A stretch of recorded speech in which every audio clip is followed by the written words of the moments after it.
Վարչապետ Փաշինյանը հակակաթողիկոսական արշավում այսօր արդեն ննջարանային ոլորտի գրառումներ է արել, նաև ընդլայնել այն հոգևորականների շրջանակը, որոնց սովորաբար վատ բառերով է բնորոշում։ Մինչդեռ երեկ երեկոյան Նիկոլ Փաշինյանը ամեն օր ծնկի եկող ու աղոթող հավատացյալ էր, ծոմ ու պահք պահող։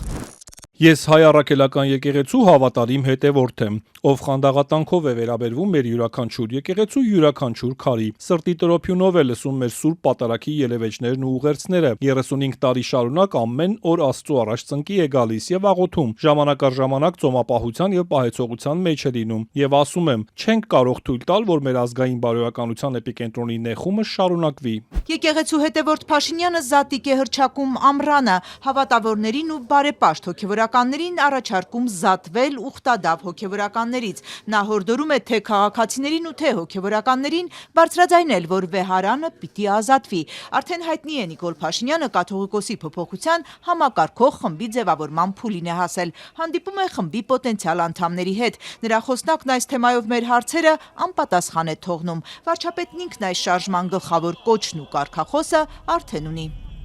Կտրիչ Ներսիսյանին հորդորում եմ րոպե առաջ հեռանալ վեհարանից, վեհարանը վեհի։ Բայց իշխանությունն առայժմ չի բացահայտում, թե ինչպես են հասնելու կաթողիկոսի փոփոխությանը, եթե այդ բանն անել կարող են միայն մայրաթորի ներսում։ Հարց լուծողը ազգային եկեղեցական ժողովն է մնացել որպես բարձրագույն մարմին։ Ազգային եկեղեցական ժողովն էլ կամ պետք է հրավերի օրվա կաթողիկոսը, կամ էլ եպիսկոպոսների, ասենք, 1/3-ը։ Մարդը ոնց կարա ժողով հրավերի, որը իր դեմ է խոսելու, իր դատավճիռն է կայացնելու։ Զրուցակիցս նախկին կուսակրոն Աբեղայ է ներկայանալ չցանկացավ, սակայն մայրաթորում պաշտոն է զբաղեցրել եւ լավատեղյակ է հոգեվոր ու ոչ այնքան հոգեվոր անցուդարձին։ Թեպետ իշխանականները պնդում են, որ էջմիածնականներն իրենց շարքերում ընդվզողներ ունեն, սակայն զրուցակիցս բացառում է, որ որևէ եպիսկոպոս վեհափառի դեմ դուրս կգա։ Հիմա այս երիտասարդ եպիսկոպոսները բոլորը ներկա կաթողիկոսի կողմից ձեռնադրված մարդիկ են, որ երբեք իրենք այս կաթողիկոսի դեմ դուրս չեն գա, որտեղ նրան են պարտական, որ դարձել են եպիսկոպոս, թեմի առաջնորդ, ինչ որ դիրք են զբաղեցնում եկեղեցուն։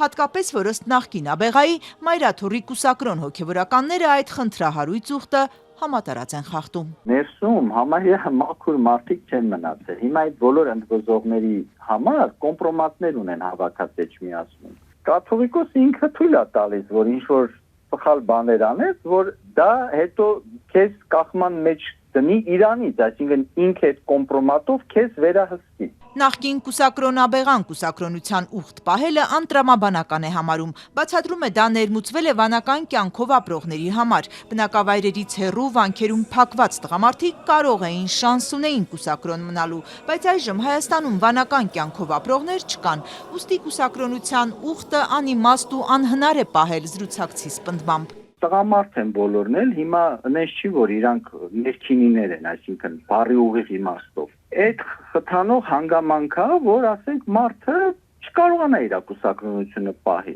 Հիմա բնությունը այդպես է ստեղծել։ Ամբողջ օրը մարդկանց հետ շփման մեջ հնարավոր չի մնալ կուսակրոն։ Եվ դա առողջական տեսակետից էլ ճիշտ չի։ Կարծում է եկեղեցին պիտի վանական կյանքին հրաժեշտ տալով կուսակրոնության պարտադիր պայմանին էլ հրաժեշտ տար, վերադառնար այն կանոնին, երբ հայ կաթողիկոսները ամուսնացյալ էին, բայց ըստ նախկին հոգևորականի էջմիածնում համարձակություն չեն ունեցել եւ այժմ թակարդում են հայտնվել մի ուխտի, որ անհնար է պահել։ Մարդիկ թող ամուսնանան, ընտանիք ունենան, ոչ առողջական խնդիր ունենան, ոչ էլ sense խայտարակվեն, նորմալ ընտանիքով հասնեն կաթողիկոսության։ Ներքին այս հարցը եթե ավելի վաղ լուծեին, այժմ հանրային այս աղմուկը չէր լինի։ Նախկին հոգևորականը սակայն վստահ է Նիկոլ Փաշինյանի արշավը հենց հիմա քաղաքական է, ոչ թե հոգևոր։ Հիմա ինքը իր քաղաքական նպատակահարմարություններից դրդված է դա անում։ Լուծում կա եւ այն դարձյալ եկեղեցու ներսում է, ոչ թե կառավարական շենքում։ Եկեղեցու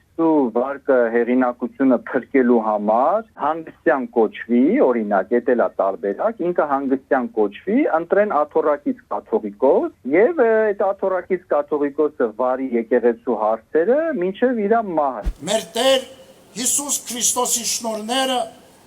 սերը եւ խաղաղությունը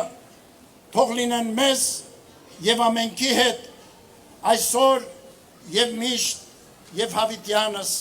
ամեն։ Ամենայն հայոց կաթողիկոսը հեռանալու նշաններ ցույց չի տվել, եպիսկոպոսած դասից բարձրաձայն ընդվզող չի եղել, վերջին կոչը Էջմիածնից 3 էր՝ հայրենի երկրի իշխանություններ, դադարեցրեք հարձակումները։